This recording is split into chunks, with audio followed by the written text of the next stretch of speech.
예, 성경은 전체 구도를 생각하면서 읽으면 우리에게 큰 도움이 됩니다. 성경은 참 재밌게도 처음과 끝이 짝을 맞추고 있어요. 그래서 창세기 1장, 2장은 창조고 계시록 제일 성경 나중에 나오는 21장, 22장이 재창조입니다. 그래서 성경 전체의 주제는 복락원과 실락원으로 말할 수도 있어요. 창세기에 이루어졌던 이 모든 신비로운 일들이 죄로 말미암아 잃어버렸는데 계시록에서 다시 회복되어지는 것입니다. 창세기 3장은 죄가 들어오고 계시록 20장에는 죄가 끝이 납니다. 죄가 끝이 나야 새로운 하늘과 땅이 시작될 수 있기 때문입니다. 그러면 창세기 4장부터 계시록 19장에 나오는 모든 내용들은 무엇일까요? 선과 악의 대쟁투가 나옵니다. 창세기 4장부터 계시록 19장 사이에 이 싸움이 없는 곳이 없습니다. 이 싸움은 지구의 모든 곳에서 오늘도 이루어지고 있고 또 우리의 마음 안에서도 매일매일 이루어지고 있는 것입니다. 예수님께서 우리의 죄를 위하여 이 땅에 죽으시러 오신 초림과 다시 오실 예수 그리스도의 재림, 이 모든 것들이 성경의 중요한 핵심 진리이며 구약의 중심은 초림이라면 신약의 중심은 재림입니다. 여기에 나오는 이 성경의 진리들을 우리 마음속에 내적으로 경험하고 또 외적으로 우리의 현실에서 이루어가는 것, 이것이 성도들의 삶이라고 생각합니다. 자, 창세기라고 하는 책의 개론을 좀 소개해 드리면 이 책의 이름은 창세기, 히브리 말로는 브레시터, 태초에라고 하는 책 제목을 가지고 있습니다. 창세기 이름은 왜 창세기일까요? 그 이유는 히브리 성경은 브레시터, 태초이지만 우리나라 말 성경은 창세기라고 명명했습니다. 창세기는 왜 창세기일까요? 구약에 나오는 역사서들은 그 책의 이름이 책의 내용입니다. 창세기는 세상을 창조한 기록이라는 뜻이죠. 출애굽기는 그렇다면 무슨 책이죠? 출애굽한 역사적 기록. 이렇게 역사서들은 책 이름이 책의 내용입니다. 저자는 모세이고요. 장소는 미디안 광야에서 기록을 했습니다.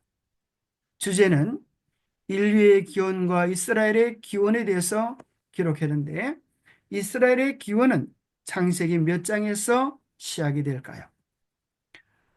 창세기는 놀랍게도 모든 복음의 핵심 뿌리가 되어지는 원복음이라고 합니다. 어떤 사람은 구약은 율법이고 신약은 복음이라고 하지만 그 원복음을 우리는 창세기에서 만나게 됩니다. 창세기도 예수님께서 요한복음 5장 39절에 모든 성경은 내게 대하여 기록하셨다 그러는데 창세기에도 그리스도에 대한 수많은 상징과 예표들이 나옵니다. 그 대표적인 것이 가죽옷, 우리를 위하여 대속케 하여 죽으신 어린 양, 또 구원의 노아 방주, 이런 것들은 예수님의 예표적 모습들입니다. 자, 창세기를 그림으로 그려본다면, 지도로 그려본다면 이러한 지도를 그려볼 수 있습니다.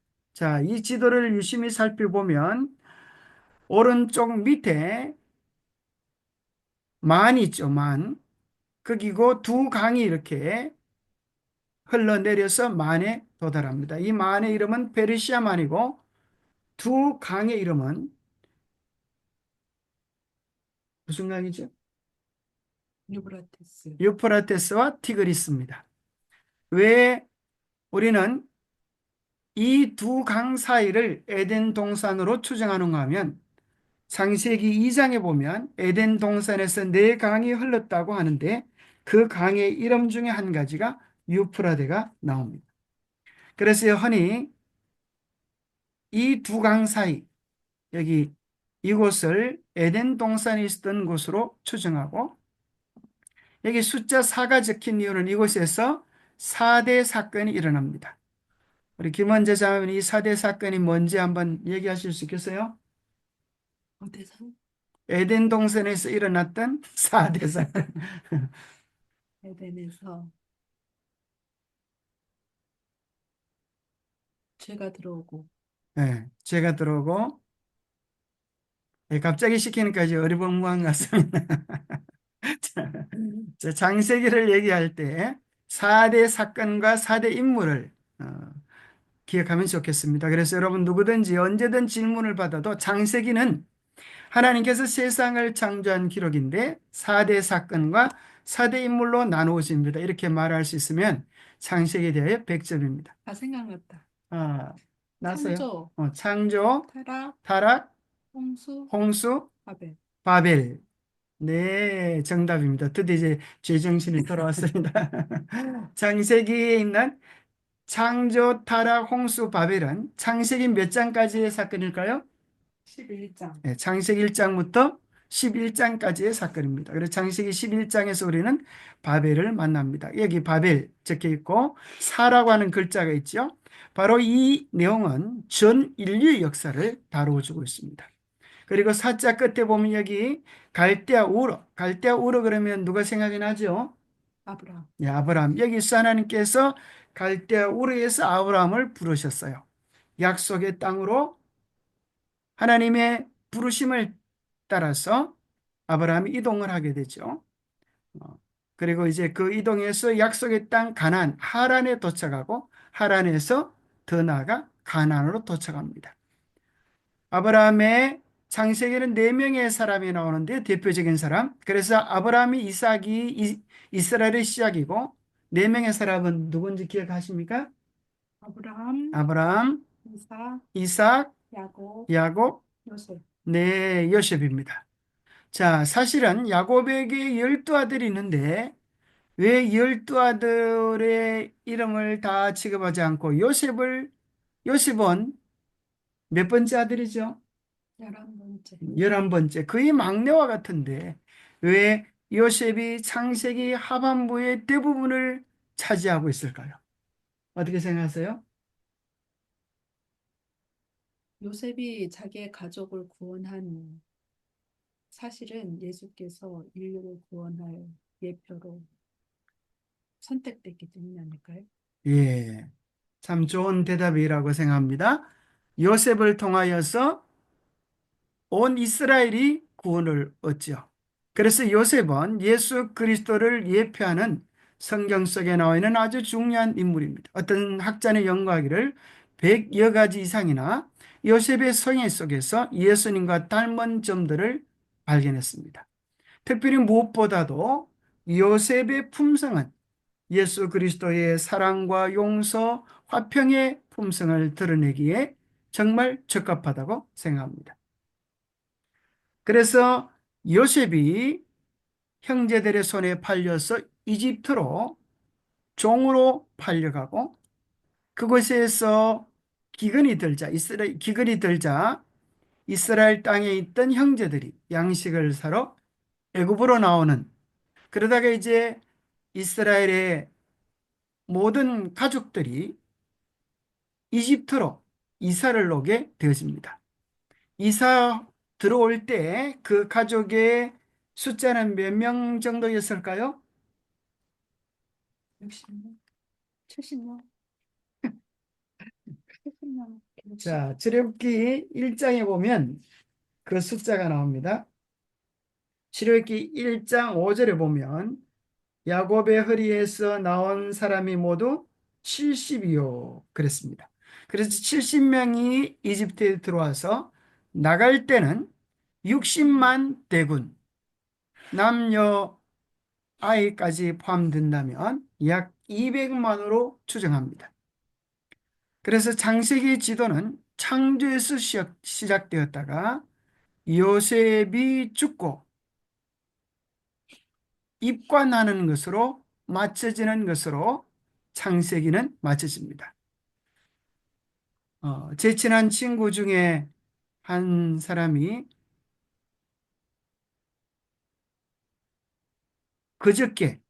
그저께 딸 결혼, 피로연을 했었는데 어제 또 어머님이 돌아가셨어요.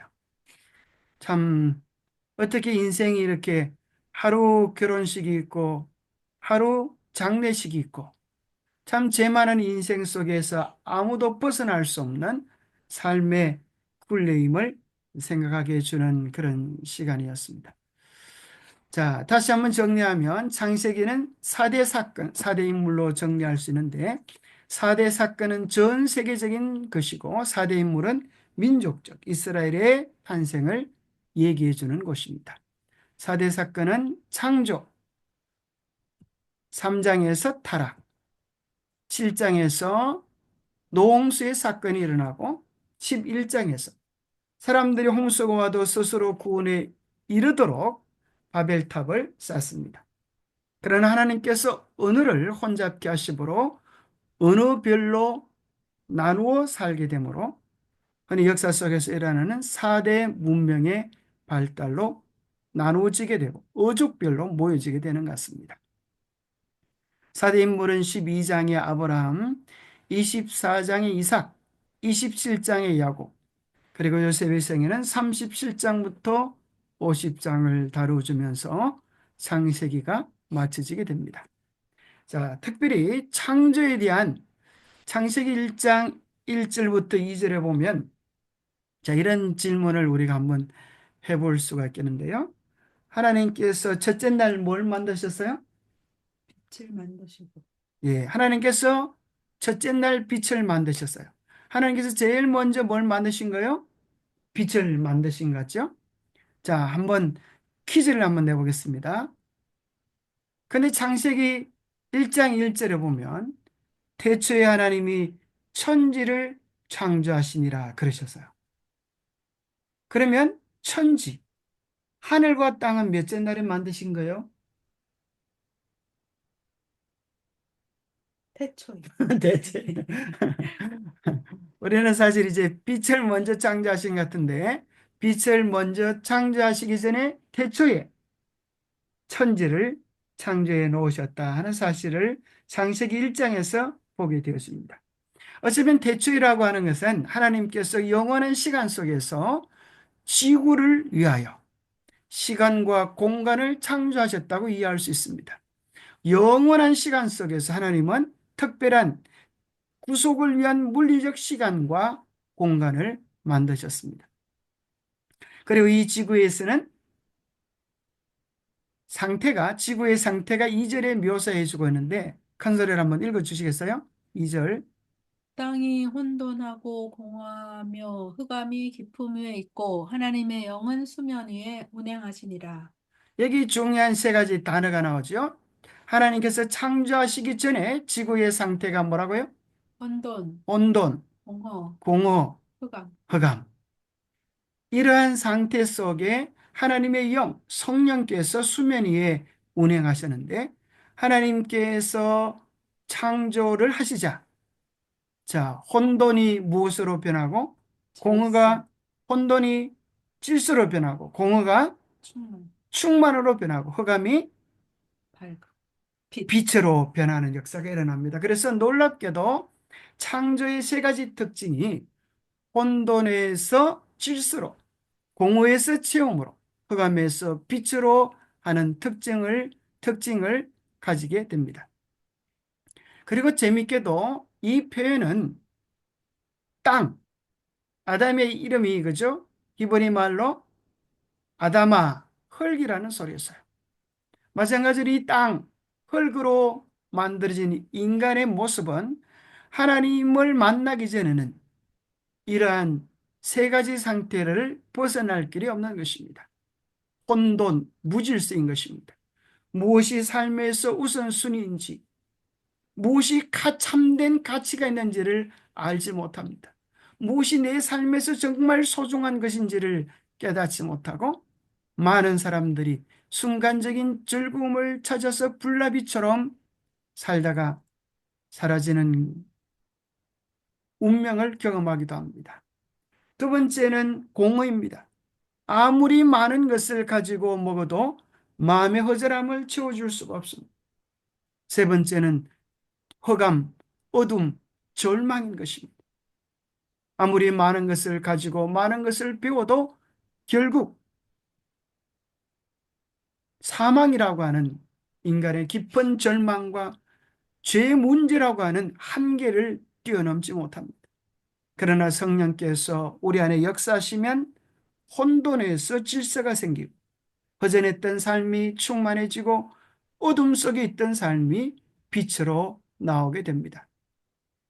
혼돈에서 질서를 창조하시고 공허 속에서 충만케 해주시고 흑암에서 광명으로 이끄시는 역사는 하나님께서 우리의 삶을 이끄실 뿐 아니라 창조의 대표적인 역사입니다.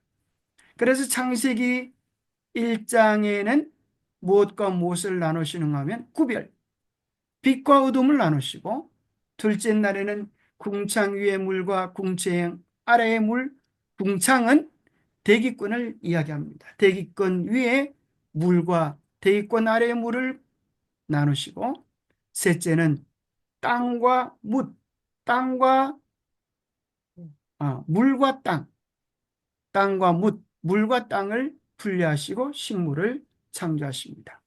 이렇게 첫째 날, 둘째 날, 셋째 날은 구분을 하시고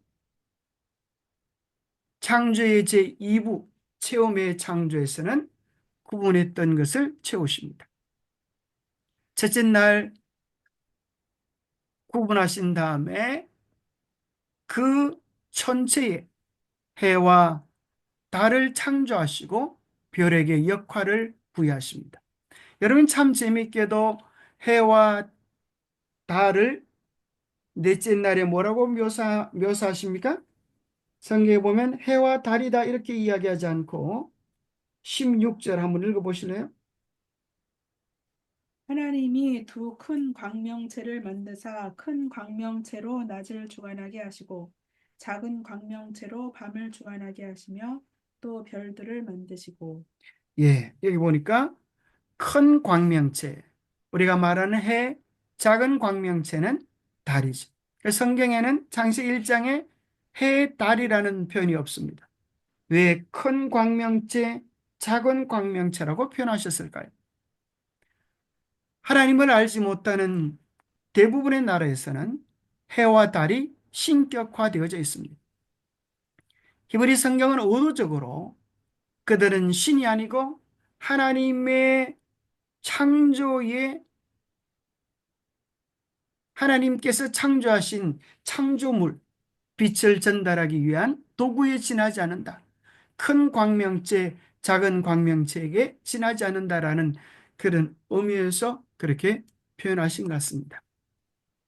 그리고 어떤 성경에 보면 별들을 만드시고 할 때에 만드시고라고 하는 것이 작은 글자로 기록되어 있습니다. 성경 속에서 어떤 글자를 유심히 읽어보면 작은 글자로 기록되어져 있는 것이 있어요. 그것은 왜 그렇게 기록되었을까요? 정확하지 않기 때문에. 예, 성경 원문에는 없는 것이지만 말을 넣어야 하기 때문에 예, 만드시고라고 하는 것을 성경학자들이 번역하면서 넣은 것입니다.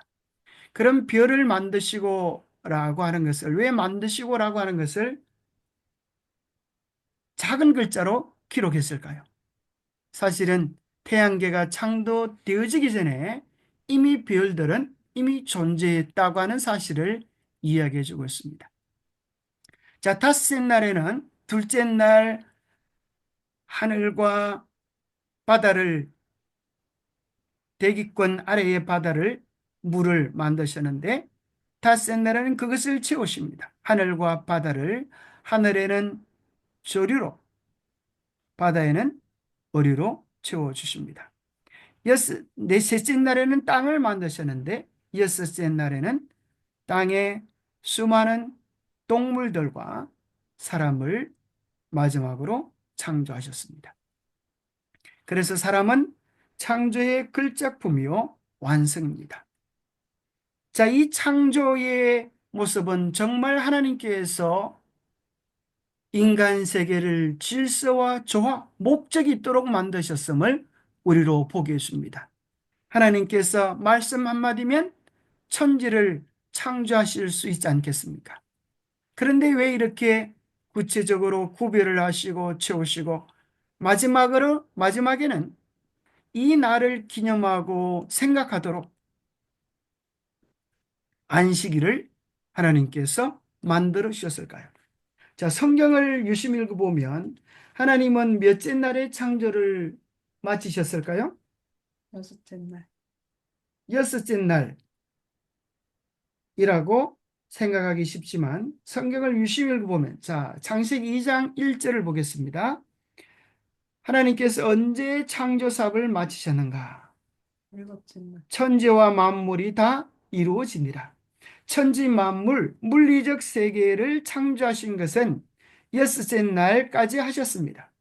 그런데 2절을 유심히 보면 하나님이 그가 하시던 일을 일곱째 날에 마치셨다 그랬어요. 하나님이 하시던 일을 일곱째 날에 마치셨습니다.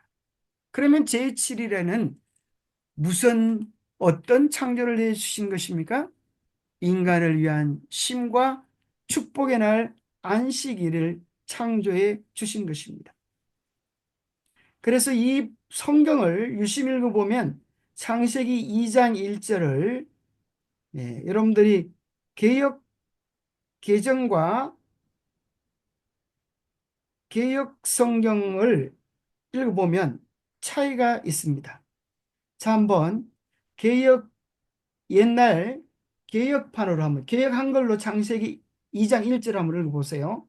하나님의 지으시던 일이 일곱째 날에 이를 때에 마치니 그 지으시던 일이 다함으로 일곱째 날에 안식하시니라. 자, 여기 보면 옛날 개역 한글에는 일곱째 날이 이를 때에 마치시니. 그래서 그 책은 의도적으로 일곱째 날이 되기 전에 창조일이 마쳤다라고 하는 의미를 가지고 있지만 원문을 좀 더 잘 해석해 주기 위해서 개역 개정에는 일곱째 날에 그가 하시던 모든 일을 거치고 일곱째 날에 안식하셨다. 그렇게 의미를 살려주고 있습니다. 그래서 여러분들이 원문을 잘 알지 못해도 성경 번역을 5개 정도 비교해 가면서 읽으면 원문에 있는 내용들을 충분히 이해할 수 있다고 그렇게 생각합니다. 그래서 하나님은 제7일 안식일을 창조하셨습니다. 그날은 하나님은 쉬지 않으셔도 되는데 일주일 동안 6일 동안 지구를 창조하셔서 피곤하셨을까요? 그렇지 않습니다.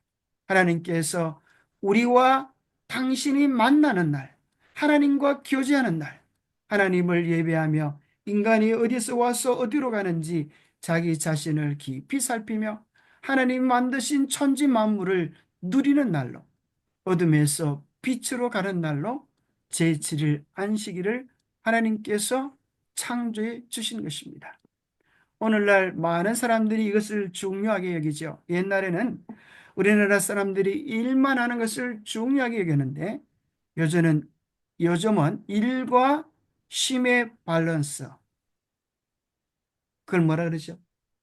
워라밸이라고 하죠. 워라밸.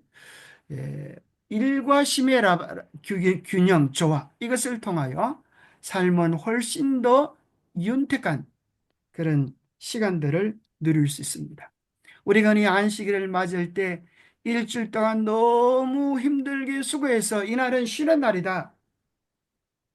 좀 피곤한데 자꾸 이것저것 시키지 말고 날 좀 내버려 두시오. 이렇게 말할 때가 있어요. 그런데 한번 생각해 보세요. 인간은 몇째 날 창조되어졌죠? 여섯째 날. 여섯째 날. 그렇다고 하면 인간이 만난 첫 번째 안식일은 사람에게 있어서 몇째 날 것 같아요? 첫째 날. 온전히 경험하는 첫째 날이에요. 하나님은 안식일을 시작으로 안식일의 충만한 은혜와 능력과 감동으로 하나님을 만난 즐거움으로 우리 일주일이 생동감 있게 되기를 원하시는 것입니다. 안식일이 인류에게 있어서는 첫째 날이었다고 하는 사실을 기억하면 좋겠습니다. 그날이 일곱째이신 분은 하나님밖에 없죠. 하나님께서는 천지 만물을 창조하시고 일곱째 날에 쉬었습니다. 그래서 십계명 가운데도 제7일은 너희 하나님 여호와의 안식일이다. 지구 창조의 기념일이다. 하나님께서 언급해 주십니다. 자, 이것을 또 이러한 도표로 만들어 볼 수 있어요. 첫째 날, 둘째 날, 셋째 날, 그 속을 넷째 날, 다섯째 날, 여섯째 날로 채우시는데 이 도표는 이 모든 창조의 목적과 이유가 무엇인지를 이야기해 줍니다. 생각해 보면 하늘, 땅, 천지 만물들이 무엇을 위하여 존재하지요? 사람의 행복을 위하여. 하나님께서 천지를 창조하실 때 뜻없이 의미 없이 만들지 않으시고 사람의 유익을 위하여, 사람 행복을 위하여 창조해 주셨다고 하는 것은 얼마나 크고 놀라운 사랑입니까? 그래서 이 세상을 잘 감상하는 것은 시인들이나 음악가나 미술가가 아니라 하나님의 자녀들이어야 합니다. 왜냐하면 이 모든 만물들은 하나님의 자녀들 행복을 위한 하나님의 창조의 작품이기 때문입니다. 나태주라고 하는 시인은 이렇게 감미로운 시를 썼지요. 풀꽃. 한번 읽어보세요. 큰 소리로. 풀꽃. 자세히 보아야 예쁘다. 오래 보아야 사랑스럽다. 너도 그렇다. 예, 나태주 시인은 초등학교 선생님이셨는데 이 철부지 아이들과 함께 지내면서 그 코를 흘리고 말도 잘 듣지 않는 이 아이들 속에서 이런 것들을 발견했다는 거예요. 아이들과 더불어 풀들을 보면서 이름 없다고 생각하는 그런 풀들도 유심히 살펴보면 얼마나 아름다운지, 얼마나 사랑스러운지. 하나님께서 만드신 모든 것들은 사람이 만든 것과는 틀립니다. 하나님 만드신 모든 것들은 확대하면 확대할수록 더 신비하고 아름답습니다. 루피아라는 확대경으로 꽃들을, 작은 꽃들을 관찰해 보면 얼마나 아름다운지 정말 신비합니다. 그러나 사람이 만든 것들은 아름다워 보여도 자세히 살펴보면 금방 단조롭고 재미가 없음을 보게 되었습니다. 이 세상을 가장 잘 감상하는 하나님의 자녀들이 되기를 바랍니다.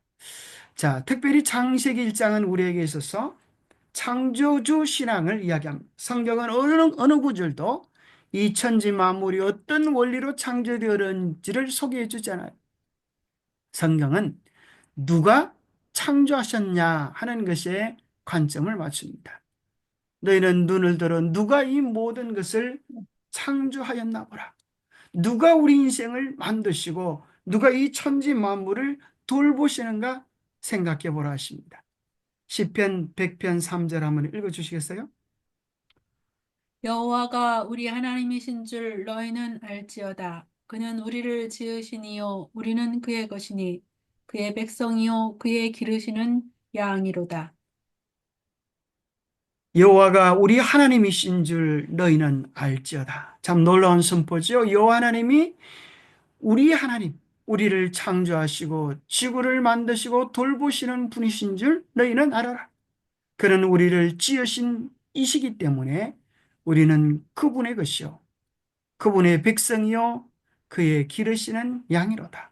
마치 양을 돌보기 위하여 목자가 피로 되는 것들을 채워주는 것처럼 하나님께서 우리의 모든 일상을 돌보아 주고 계심을 노래하는 것입니다. 예레미야 10장 10절부터 12절의 말씀도 이와 같습니다. 오직 여호와는 참 하나님이시요 살아계신 하나님이시요 영원한 왕이시라. 너희는 이같이 그들에게 이르기를 천지를 짓지 아니한 신들은 땅 위에서 이 하늘 아래에서 망하리라 하라. 여호와께서 그의 권능으로 땅을 지으셨고 그의 지혜로 세계를 세우셨고 그의 명철로 하늘을 펴셨으며 오직 여호와는 참 하나님이시요 살아계신 하나님이요 영원한 왕이시라. 이 세상의 모든 왕들을 통치하시는 이 세상의 역사를 주관하시는 분이 우리 하나님이십니다. 오늘날 세상에 다양한 신들이 있지만 그들이 신된 자격을 갖지 못한 이유는 하나님이 이렇게 말씀하십니다. 천지를 짓지 아니한 신들은 망하리라. 왜냐하면 이 천지를 만드신 분이 우리 하나님이시기 때문에 그 모든 것들은 다 흙것이라고 하십니다. 이러한 창조주의 신앙은 구약뿐 아니라 사도 바울은 신약의 사도 바울은 고린도전서 8장에서 이렇게 말합니다. 비록 하늘이나 땅이나 신이라 불리는 자가 있어 많은 신과 많은 주가 있으나 그러나 우리에게는 한 하나님 곧 아버지가 계시니 만물이 그에게서 났고 우리도 그를 위하여 있고 또한 한 주 예수 그리스도께서 계시니 만물이 그로 말미암고 우리도 그로 말미암아 있느니라. 예, 이 하늘이나 땅이나 신이나 불리는 자가 많이 있어서 많은 신과 많은 주가 있지만은 그러나 우리에게는 누가 계시다는 거요? 한 한 하나님, 우리를 존재케 한 아버지가 있는 것처럼 이 지구를 창조하시고 우리의 인류의 조상 아담을 창조하시는 한 아버지, 또 이분이 어머니 모태에서 우리를 지으셨기 때문에 우리의 각자의 아버지가 되시는 하나님이 계신다고 이야기합니다. 그래서 바울은 고백하기를 우리가 믿는 하나님은 바로 창조주 하나님이시다. 만물이 그에게서 났고 우리도 그를 위하여 있고 만물이 그로 말미암아 유지되어지고 보살펴지는 그 창조주 하나님 신앙 속에 오늘 우리가 서 있다고 고백하는 것입니다. 특별히 저는 창세기 1장 속에 우리에게 큰 감동을 주는 구절은 인간이 가질 수 있는 최고의 가치를 성경은 이렇게 소개해 주기 때문입니다. 하나님이 이르시되 우리의 형상을 따라 우리의 모양대로 우리가 사람을 만들고 그들로 바다의 물고기와 하늘의 새와 가축과 온 땅과 땅에 기는 모든 것을 다스리게 하자 하시고 하나님이 자기 형상 곧 하나님의 형상대로 사람을 창조하시되 남자와 여자를 창조하시고 인간을 누구의 형상으로 만드셨다고요? 하나님의 예, 형상대로 하나님의 형상으로. 엄청난 가치가 아니겠습니까? 여기 우리라고 하는 표현이 몇 번 나옵니까? 세 번. 그죠. 우리의 형상을 따라 우리의 모양대로 우리가 사람을 만들고 우리라고 하는 것은 복수인 것처럼 우리라고 하는 이름이 우리라고 하는 언급이 세 번 기록되어 있으므로 마치 창조주 하나님께서 삼위일체 하나님으로 존재하시는 것을 묘사해 주는 것 같기도 합니다. 그 하나님의 놀라운 형상으로 우리를 창조하셨다고 말씀하시는데 하나님께서 사람을 창조하신 것은 우리의 품성만 일까요? 아니면 외모도 그럴까요? 외모만일까요? 아니면 품성도일까요? 아, 라고 그리고 바꿔야 되는데. 외모만일까요? 아니면 품성도일까요? 품성도입니다. 두 개 다 포함되죠. 그래서 부자 선지자 45페이지는 이렇게 말합니다. 읽어주세요. 사람은 외모나 품성에 있어서 모두 하나님의 형상을 지니게 될 것이었다. 그리스도만이 아버지의 본체의 형상이시나 사람은 하나님의 모양으로 지음을 받았다. 그의 본성은 하나님의 뜻과 조화되었다. 그의 마음은 하나님의 일을 이해할 수 있었다. 그의 애정은 순결하였고 그의 식욕과 감정은 이성의 지배 아래 있었다. 그는 하나님의 형상을 지니고 그분의 뜻에 완전히 순종하는 가운데 거룩하고 행복하였다. 너무 좋았겠다. 그죠? 예. 사람을 창조하셨을 때 품성뿐만 아니라 외모도 하나님을 닮도록 만드셨다는 거예요. 또 바뀌네. 외모뿐만 아니라 아니, 품성도. 아니, 의도적으로 그걸 얘기한 거예요. 우리가 음, 하나님을 닮았다고 할 때 많은 사람들은, 어떤 사람들은 우리의 품성만 닮은 게 아니겠는가, 이렇게 생각하는 사람들이 있어요. 음, 그래서 외모. 사실 어떤 사람들은 자기 외모에 대한 열등도 있고, 나는 왜 이렇게 생겼나, 이렇게 하기도 하잖아요. 근데 우리가 기억해야 될 사실은, 당신은 하나님의 모양대로, 하나님의 형상대로 창조되어졌다고 하는 사실. 그래서 하나님은 우리의 몸도 사랑하라고 말씀하신 것 같아요. 우리 몸의 건강, 우리의 몸의 건강에도 관심을 가지고 계신 것 같아요. 그래서 성경은 하나님을 사랑하라고 하는 이 내용을 하나님이 십계명은 하나님 사랑, 이웃 사랑으로 묘사하는데 하나님을 어떻게 사랑하는가에 대하여 교육은 이렇게 소개해 줍니다. 한번 읽어주세요. 힘을 다하고 마음을 다하고 뜻을 다하여 무한하신 자, 전능하신 하나님을 사랑한다는 것은 사람의 모든 능력을 최대한 개발하는 것을 의미한다. 이것은 곧 지덕체를 균형지게 발달시켜 하나님의 형상이 전인적으로 회복되도록 하는 것을 뜻한다. 하나님을 사랑한다 하는 그 뜻은 사람의 모든 능력을 최대한 개발시키는 것인데 그것은 우리의 품성뿐 아니라 지덕체를 균형지게 발달시킨다는 것. 전인적 교육이라고 하는 거죠. 그래서 하나님의 형상이 전인적으로 회복되도록 하는 것이 교육의 목표다. 이것이 무슨 교육이에요? 참, 삼육 교육이죠. 지덕체를 균형지게 발달시켜 하나님의 형상이 회복되도록 하는 것.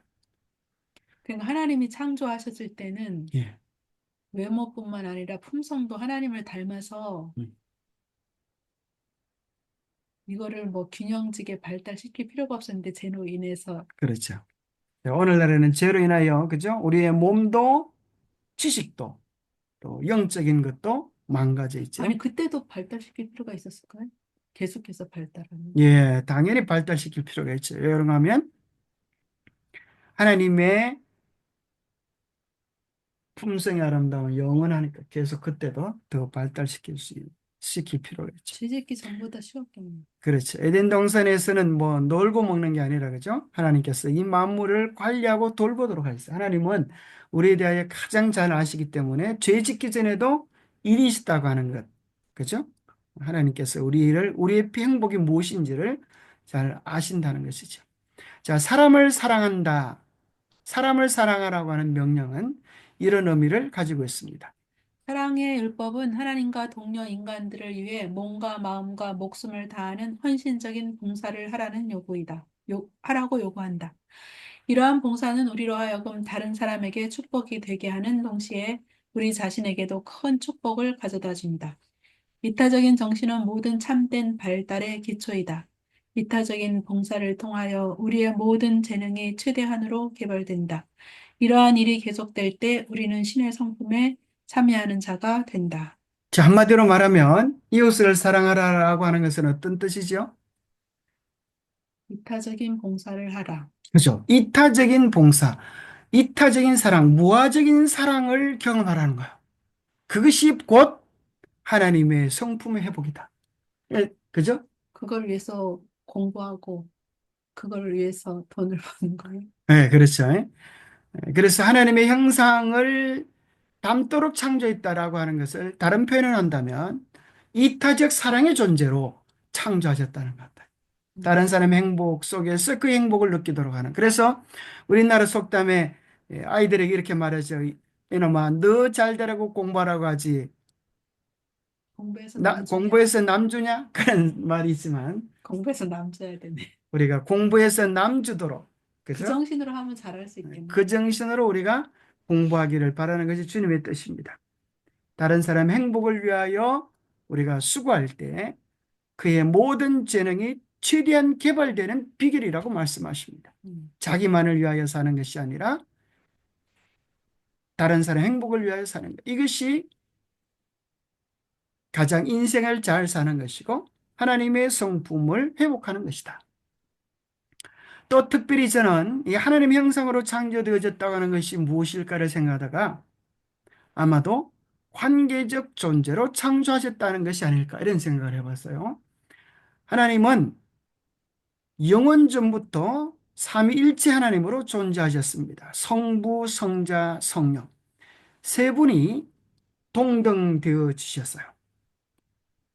그분은 다 성부는 성자 하나님을 사랑하셨고 성부 하나님은 성령 하나님을 사랑하셨고 사랑의 고리로 서로 연결되어져 있을 때 그분들은 영원한 행복을 누리시고 계셨죠. 그래서 요한일서 4장 8절은 하나님은 사랑이심이라고 말씀하시는데, 이것은 그분들이 혼자서 사랑할 수가 있겠어요? 짝사랑도 대상이 있어야 합니다. 그래서 하나님이 삼위일체 세 분이라고 하는 사실은, 삼위일체 하나님이라고 하는 사실은 그분들은 영원한 사랑의 관계 속에서 존재했다는 것이에요. 하나님의 형상을 회복해 간다고 하는 것은 우리 스스로 지덕체가 전인적으로 회복될 뿐 아니라 하나님과의 관계 속에서, 다른 사람과의 관계 속에서도 회복을, 사랑을 회복해 가는 것. 이것이 하나님께서 원하시는 이상이 아닐까 생각해 봅니다. 그래서 삼위 하나님은 서로 완전히 이해한 경험 속에, 상태 속에 있었어요. 그래서 그분들은 서로를 존중하고 서로에 대하여 경의를 표하고 있었습니다. 그분들은 서로에 대하여 완전히 사랑할 수 있었어요.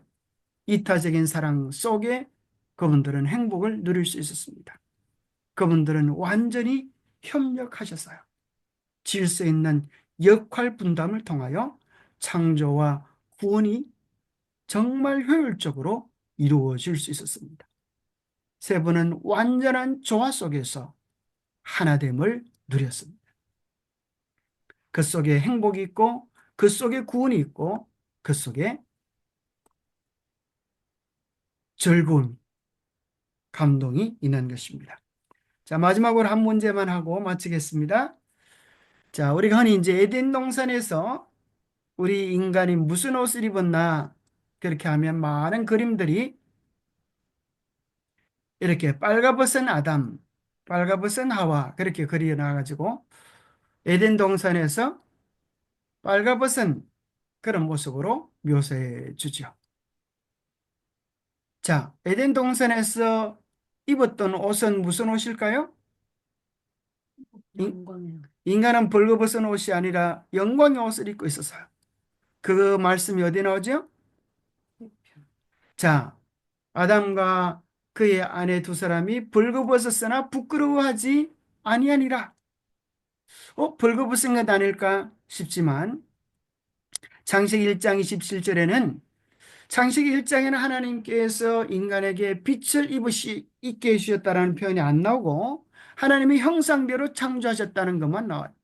그런데 그 하나님의 형상이 시편 104편 2절을 만나는 순간 하나님께서 어떤 형상으로 인간을 창조하셨는가? 주께서 옷을 입음같이 빛을 입으셨던 것처럼 인간도 빛을 입은 영광의 옷으로 옷 입히셨음을 발견하게 되는 것입니다.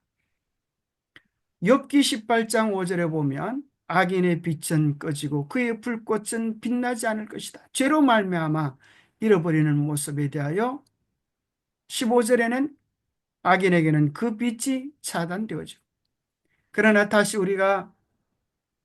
우리 주님이 오시는 그날 우리가 영광화될 때, 영광이라고 하는 것 자체 속에도 빛이 있잖아요. 빛이 회복되어질 때, 마태복음 13장 43절에 보면 의인들은 자기 아버지의 나라에서 해와 같이 빛나리라. 그래서 그날에는 태양이 쏠 데 없다, 그렇게 말씀하실 정도로 해와 같이 우리가 빛나는 의옷을 입게 될 것입니다.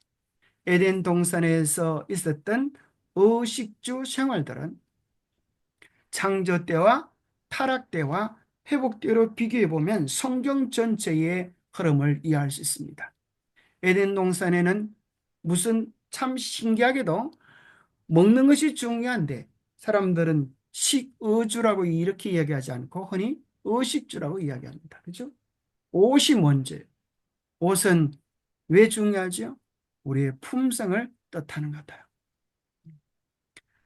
창조 때 있었던 것들은 무엇이고 회복될 때 끝은 무엇이고 비교가 되어지고, 자, 창조 때 인간은 뭘 먹었어요? 생명과일을 먹었는데 우리는 다시 회복되어지는 하늘에서 생명과일을 먹게 될 것입니다. 창조 때 인간은 어떤 집에서 살았어요? 어떤 생활을 해서요? 이러한 모든 것들이 회복되어질 것입니다. 오늘날 인간들은 죄로 말미암아 종노릇하는 상황 속에 있지만 계시록 22장 5절에는 창세기 1장 28절에 하나님께서 천지 만물을 다스리라라고 하는 왕의 직분을 다하셨던 것처럼 계시록 22장 5절에는 우리가 세세토록 왕 노릇할 그 영광도 회복해 주실 것을 말씀해 주고 계십니다. 창세기 속에 있는 그 놀랍고 아름다운 복음의 이야기들을 새해를 맞이하여서 창세기를 읽으시면서 새롭게 깊이 경험하게 되시는 우리 모두가 되기를 바랍니다. 잠깐 제가 기도하겠습니다. 하나님 참으로 감사합니다. 우리를 하나님의 형상으로 빚어주시고 하나님의 거룩한 성품이 우리 안에 있음을 인하여 감사합니다. 죄로 말미암아 우리 속에 두 가지 성품이 있습니다. 하나님의 마음과 사탄의 마음입니다. 주님, 끊임없이 우리의 시간과 마음과 애정을 주님께 드림으로 우리의 마음 속에서 하나님의 형상이 자라나게 도와주시고 사탄의 부추김 속에 우리의 시간과 마음과 애정을 두지 아니하므로 우리의 마음 속에 있는 죄의 씨앗들이, 사탄의 씨앗들이 기운을 발휘하지 못하도록 도와주옵소서. 날마다 성령의 주관하심 속에서 이타적인 사랑을 실천하며 하나님의 형상을 회복해 나가는 우리 모두가 되도록 축복하여 주시옵기를 우리 주 예수 그리스도 이름 머지하여 간절히 간구하옵나이다. 아멘. 아멘. 감사합니다. 우리 오늘 이렇게 참여해 주셔서